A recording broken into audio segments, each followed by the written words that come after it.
10 টাকা দরে চাল, 5 টাকায় কাঁচা ঝাল, ঘরে ঘরে চাকরি দেওয়ার কথা বলে উন্নয়নের মহাসড়কে উঠিয়ে দিয়ে তল থেকে সব ফাঁকা করে নিয়ে $234 বিলিয়ন তারা পাচার করেছে। ঋণ খেলাপি করে জনগণের টাকাগুলো ব্যাংক থেকে তারা লুটপাট করেছে।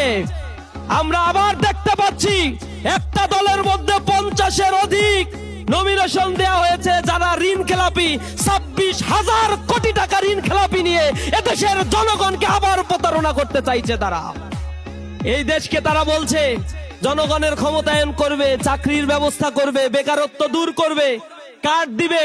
তারা বিগত সময়গুলোতে 10 বছর যখন তারা ক্ষমতায় ছিল তখন 10 বছরে দুর্নীতিতে এই দেশকে চ্যাম্পিয়ন করেছিল। বেকারত্বের হার বিগত তাদের 10 বছরে দেখবেন ধীরে ধীরে ঊর্ধ্বগতি ছিল। তাদের ক্ষমতায় থাকাকালীন সময়ে বাংলাদেশের একটা শিক্ষা প্রতিষ্ঠানও ছাত্র সংসদ নির্বাচন তারা দেয় নাই। তারা জনগণের ম্যান্ডেটে যদি বিশ্বাস করত তাহলে তারা ছাত্রদের জুলাই অভ্যুত্থান পরবর্তী ক্যাম্পাসগুলোতে ছাত্রদের ম্যান্ডেটের বিপক্ষে তারা অবস্থান করত না। আপনারা দেখেছেন প্রতিটা ছাত্র সংসদ নির্বাচনের ক্ষেত্রে তারা যা ইচ্ছা তাই কার্যক্রম পরিচালনা করেছে।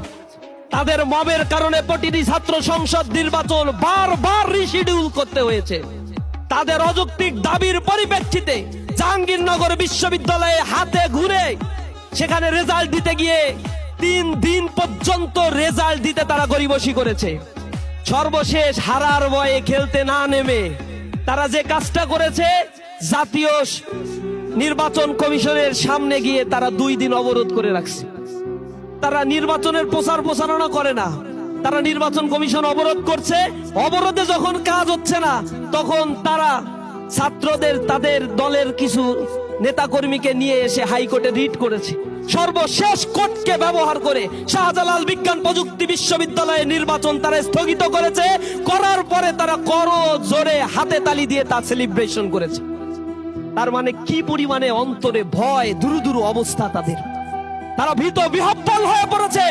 আগামীর বাংলাদেশে জনগণ যে জেগে উঠেছে, আত্মদাবাজদের পছন্দ করে না, কাঠ খেলে যে ব্যবসা তারা চালু করতে চায়, সেই ব্যবসার রাজনীতি বাংলাদেশে আর চলবে না।